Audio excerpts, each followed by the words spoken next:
Karate is a martial art in which most of the techniques are performed from a standing position.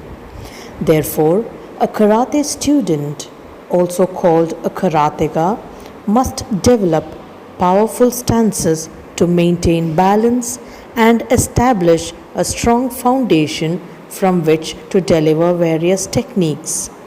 Dachi, or stances or postures of standing, are important for executing effective attacks or blocks. You should practice the stances and also the movements in these stances. The transition from one step to another is very important. Please watch the videos carefully and practice many times. Please remember that it is important to maintain your back straight and your eyes should be focused on a point ahead of you while practicing the stances. We first start with Musubi Dachi, the open foot stance. In this stance, the heels are placed together with toes pointing outward, forming a 60-degree angle. The body is kept straight with the hands on the sides.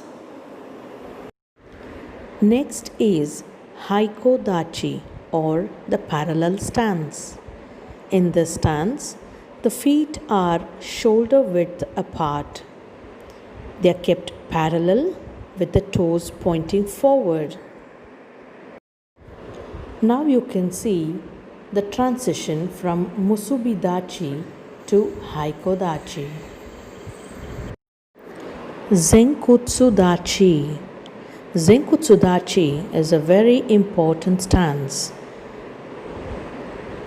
To perform Zenkudsu Dachi, the feet should be kept 1.5 shoulder width apart.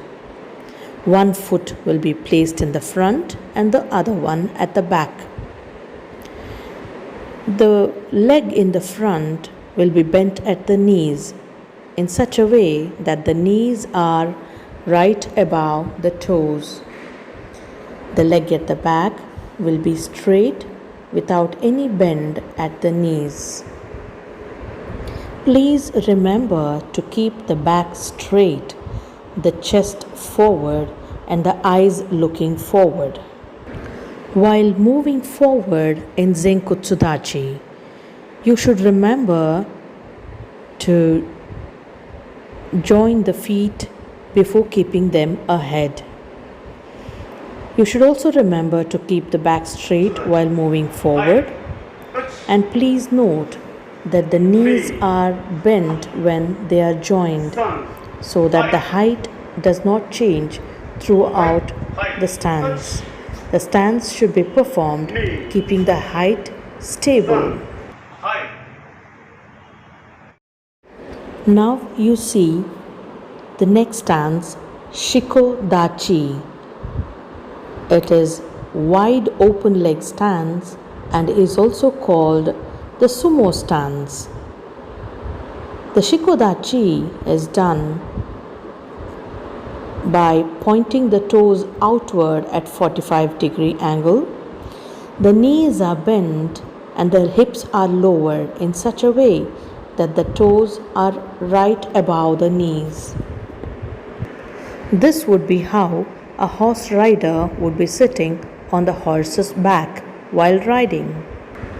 The approximate distance between the two heels would be the length of the knee to your heel.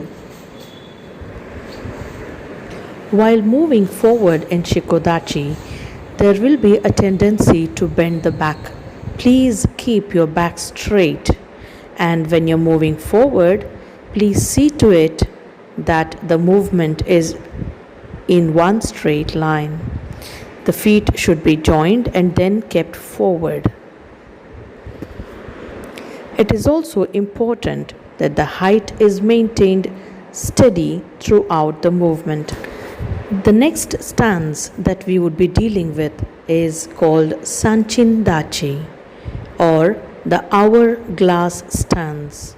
It is a very, very important stance as far as Goju-Ryu style is concerned.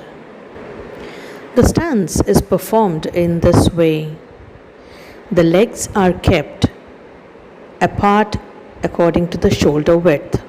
Then one foot is placed in front of the other in such a way that the heel of the foot in the front will be in the same line with the toes of the foot at the back, and the front foot toes will be turned 45-degree inwards. By turning the toes inwards, we are actually locking the foot there for maximum stability. So every time you move forward, it is very important that the toes are unlocked. And to unlock the toes, the heel of the front foot should be drawn in to make the foot straight, and then you need to move forward.